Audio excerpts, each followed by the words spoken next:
This sound is you vibrating. And who are you? Don't give me your name, address, and occupation. You know that's just a mask, a front, a big act. Who puts it on?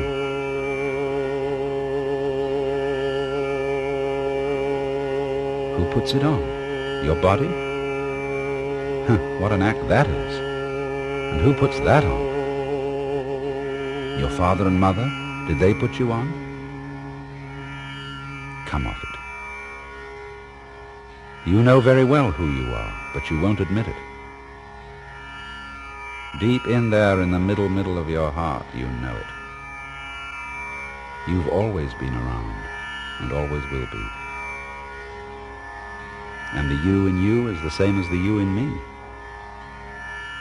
You're not some sort of tourist just visiting in this world for a short time. You belong here, like the apple on the tree. And as the apple is the energy of the tree, you, yes, you are the energy of the world.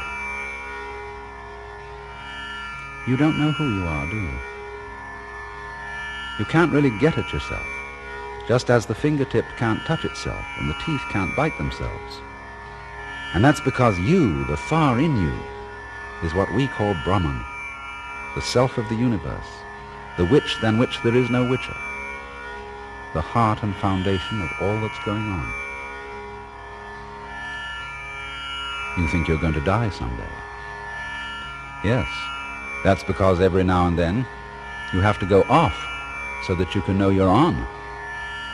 You can't have an up without a down, or a back without a front, or a light day without a dark night. The whole thing is pulse.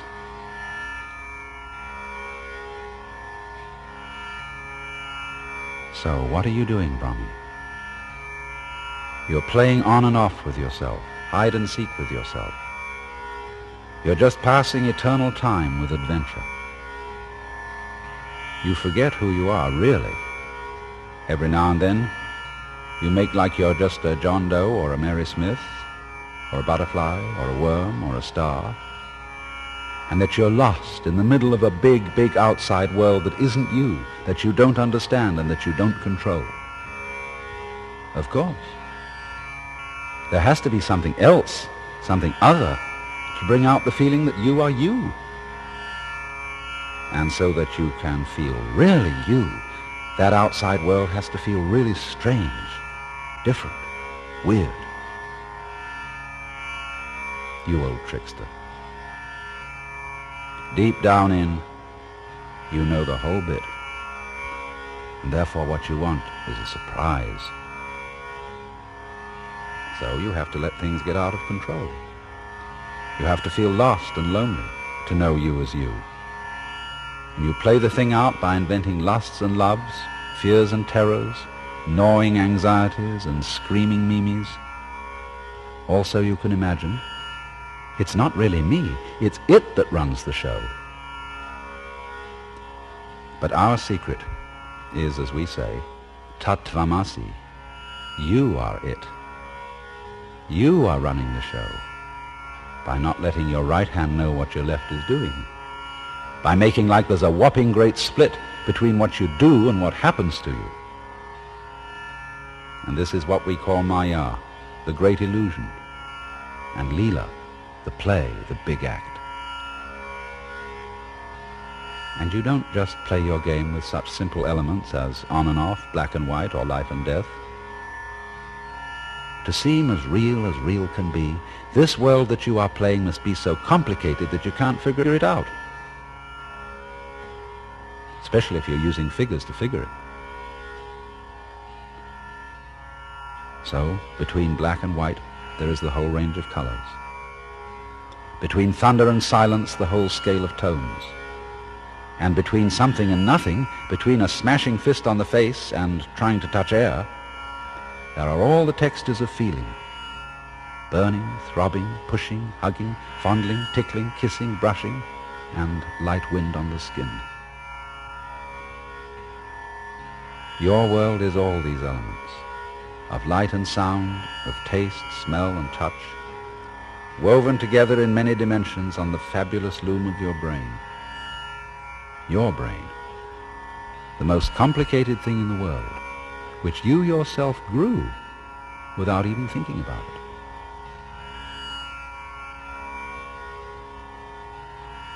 You have always been around. For you, I, the self, is simply what there is and all that there is. All of us are rays from one center, tits on one sow, sounds on one flute. Forever and ever. But it doesn't get monotonous, boring, because we keep forgetting it. We keep the ons on by putting offs between them. How big is it? And how long is on? And how long off? Don't take these figures literally, for their purpose is just to give an idea of vastness. We say that man, human life, is a dance that lasts for 4,320,000 years.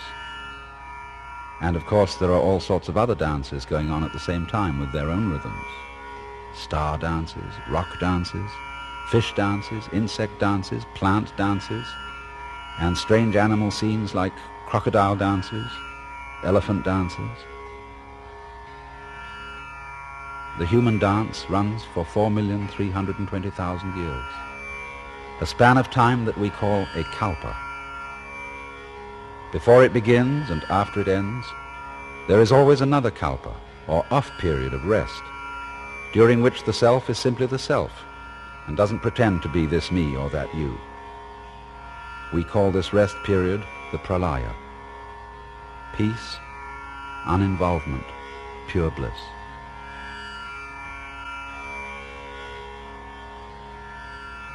When 4,320,000 years of rest draw to a close, the Leela dance begins again, though it always seems like the first time. Every day is today. And then through many centuries, through many pulses of waking and sleeping, life and death, you stretch your world out through a span of time that varies in mood like the rainbow, running from purple to red, from royal delight to destruction and fire. For as there is no purple without red, there is no pleasure without pain.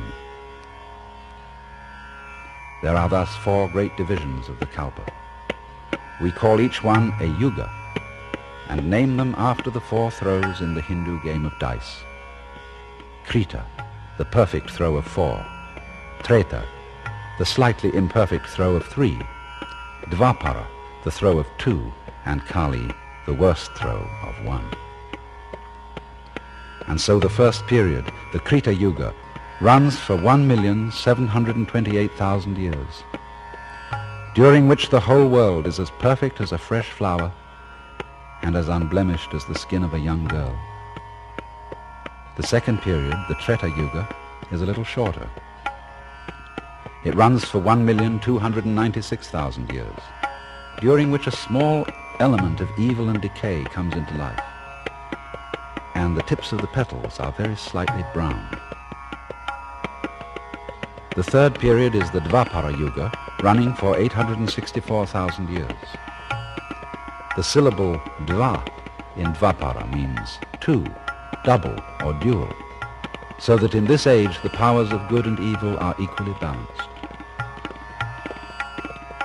The fourth period is Kali Yuga, running for only 432,000 years, in which the power of evil and destruction takes over. At the end, your eternal self takes the form of Shiva, the Lord of renewal through death, blue-bodied and 10-armed with a necklace of skulls, but with one hand in the gesture called Fear Not, as a reminder that all this is in illusion and play. And then Shiva dances the Tandava dance, the dance of fire in which the material world is destroyed, and the self returns to the state of pralaya, of peace, uninvolvement, and pure bliss. All this goes on forever, through kalpa after kalpa after kalpa, and not only in this visible world that we call the universe. For this universe that we know is only a speck of dust in another universe.